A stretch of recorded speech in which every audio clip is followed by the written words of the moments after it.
Hi everyone! Today I'm going to show you exactly what to do when you bring a new orchid home, how to plant it properly, and take care of it from the very beginning. As you can see, the roots of this orchid, which I picked up from a local market for just $2, are in pretty bad shape.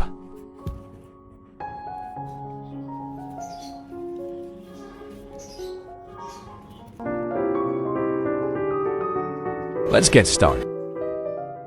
Alright, let's start by carefully removing the plastic pot around the orchid.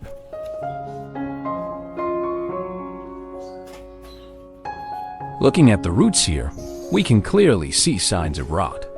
Some of them have turned black and feel mushy to the touch. That's a typical sign of overwatering or poor airflow.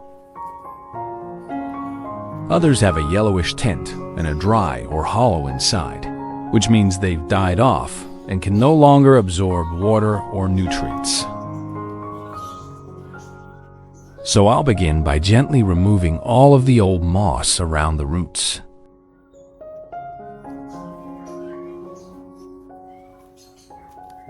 This step is really important because old moss can hold onto too much moisture, which leads to root rot over time.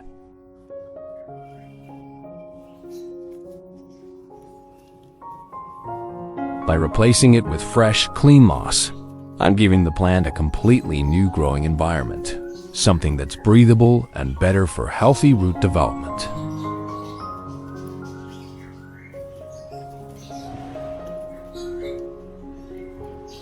But even more importantly, this step lets me clearly see the condition of the roots underneath.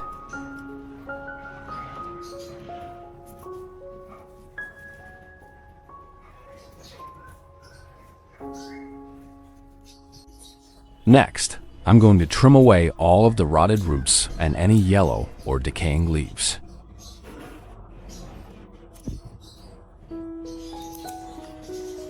If we leave these damaged parts on the plant, they can slow down or even block the growth of new roots and healthy foliage.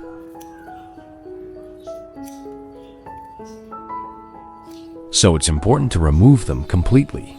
By cutting away what the plant no longer needs, we're helping it redirect energy and nutrients toward producing fresh, strong roots and new, healthy leaves. These new roots will be much more efficient at absorbing water and minerals, which speeds up recovery after repotting.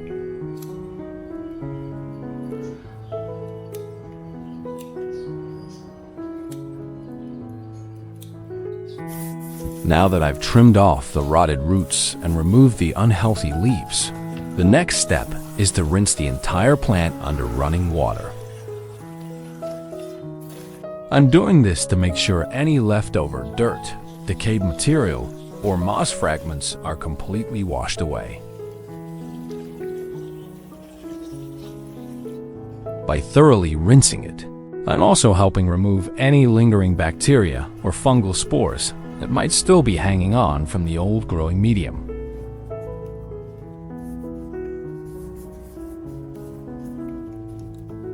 If left untreated, those could continue to spread and damage the plant even after repotting.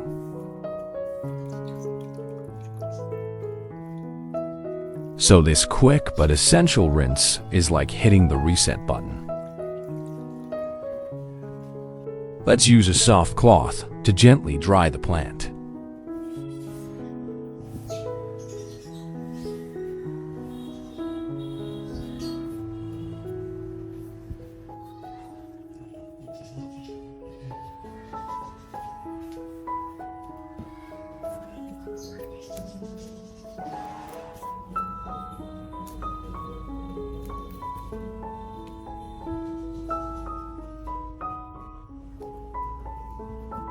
First, we're going to prepare one fresh coconut.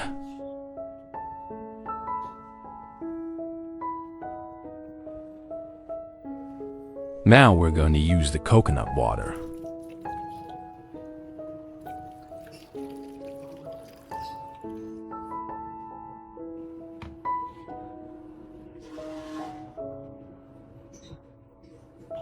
Next, I'm going to use 100 milliliters of fresh coconut water. Just pour it into a clean container or mixing bowl. Coconut water is packed with beneficial minerals like potassium, calcium, and a little bit of natural sugar. Dilute the mixture with 1,000 milliliters of clean water.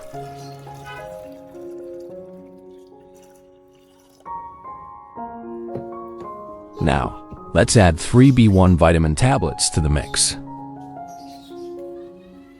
I'm just going to drop them right into the container with the coconut water. B1, or thiamine, is fantastic for root stimulation.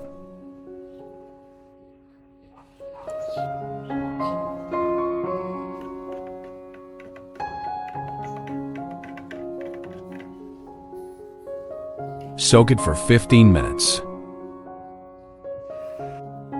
Alright, now let's prepare the baking soda.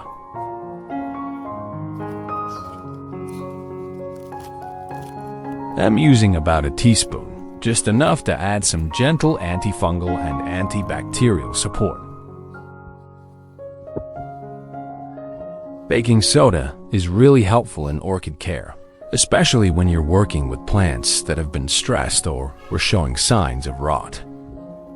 It helps create a slightly alkaline environment that slows down the growth of harmful bacteria and fungi, giving the orchid a cleaner space to heal and grow.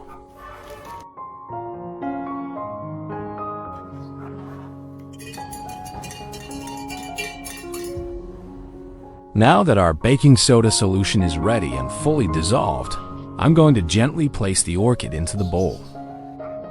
It helps neutralize any lingering bacteria or fungal spores on the roots and stem. Soak it for 30 minutes.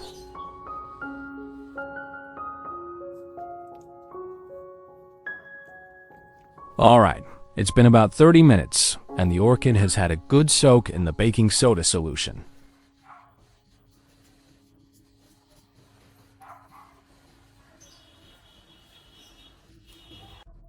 Next, we're going to soak the moss in the baking soda solution.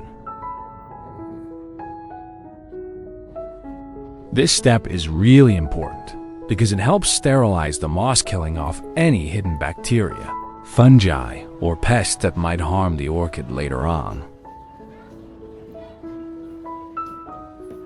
By pre-soaking the moss like this, we're creating a clean and healthy medium for the plant to grow in.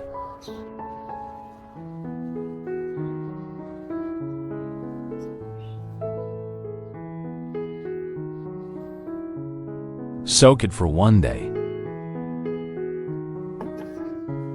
Now that we've prepared the solution with coconut water and vitamin B1, it's time to place the orchid into the mixture. I'm going to gently submerge the plant so the roots can soak up all the nutrients. Soak it for 20 minutes.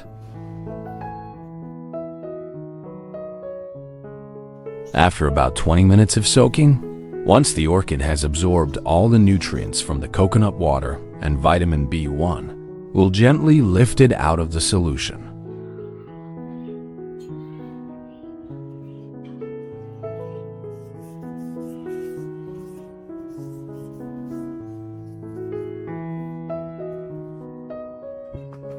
Asterisk, asterisk. Now it's time to use cinnamon to treat the orchid's wounds.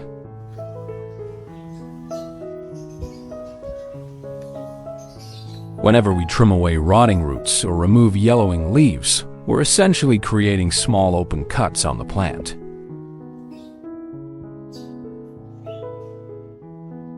These spots, if left untreated, can easily become entry points for bacteria, fungi, or pests. That's where cinnamon comes in. It's not just a kitchen spice. It's actually a natural antiseptic that works wonderfully for plants. Don't worry, cinnamon won't harm the plant. It doesn't burn or damage tissue like chemical treatments sometimes do. Asterisk. After letting the plant rest for a full day, it's now completely dry Both the roots and the crown have had time to air out properly.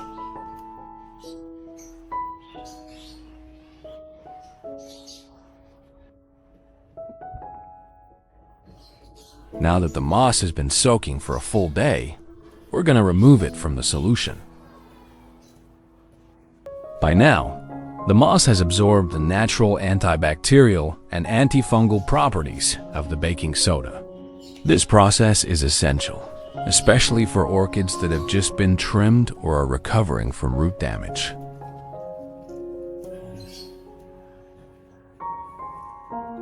Using treated moss like this not only provides a clean and moisture-retaining environment for the roots, but also helps prevent common issues like fungal infections or root rot.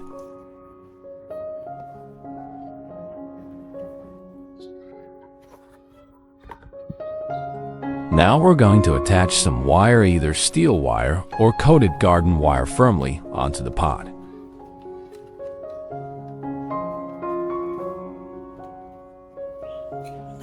That's because in this method, we're going to use the upside-down planting technique, also known as hanging the orchid in reverse.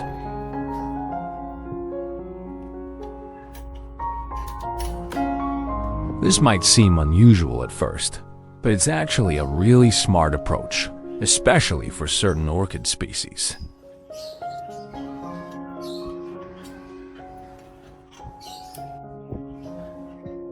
When hung upside down, the plant mimics its natural growing orientation in the wild, where orchids often cling to trees and let their roots dangle downward, freely exposed to air and light.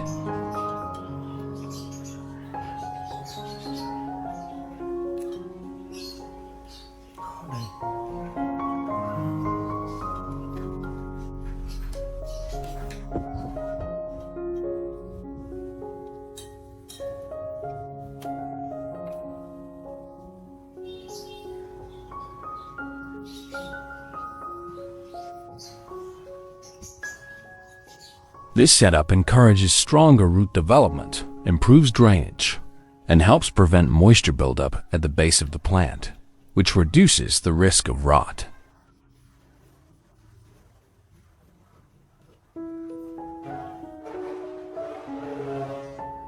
Once we secure the pot properly, we'll be ready to mount the orchid in a way that allows it to breathe better, absorb nutrients more efficiently, and adapt naturally to its environment.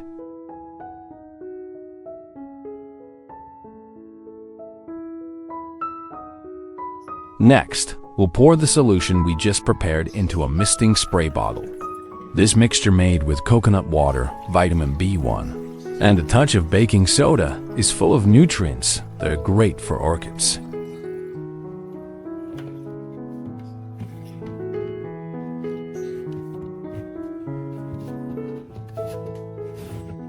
When spraying, make sure to use a fine mist. Gently mist around the base of the plant, the root zone, and even lightly under the leaves, where it can be absorbed more effectively.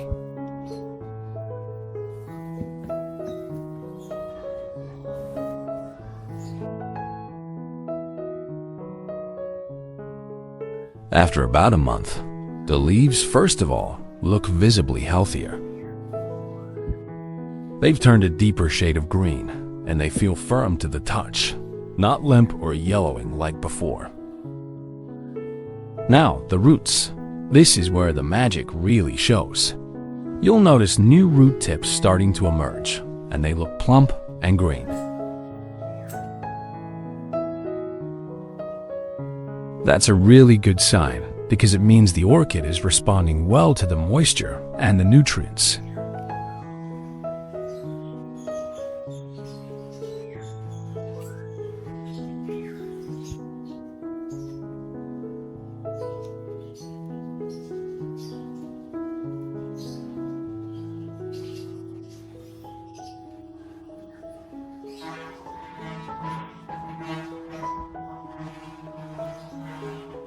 The inner root system of the plant, although not directly exposed to the nutrient solution as much as the outer roots, still remains healthy and vibrant.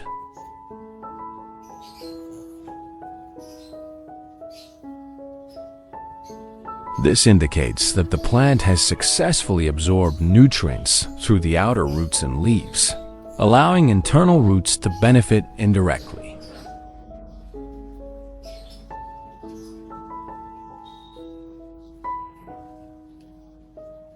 These inner roots often appear pale green or creamy white, showing no signs of rot or dehydration.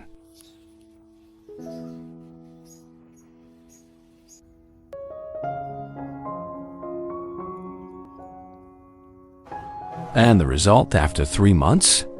All of my orchids planted using this upside-down method bloom beautifully. It's honestly been amazing to see.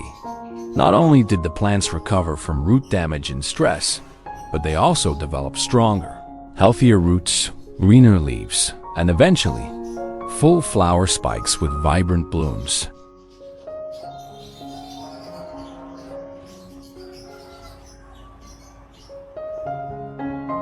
The blooms were larger, lasted longer, and the color was even more vibrant than expected.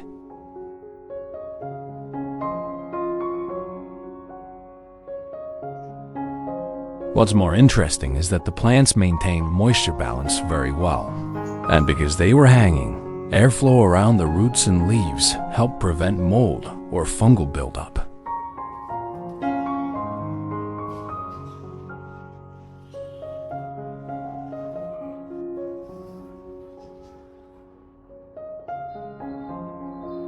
And that's it for today's orchid care update. Thanks so much for watching and joining me on this journey to healthier, stronger plants. If you found this helpful, don't forget to like, subscribe, and hit that notification bell so you never miss a tip. Drop a comment below to share your own orchid stories or questions. I love hearing from you.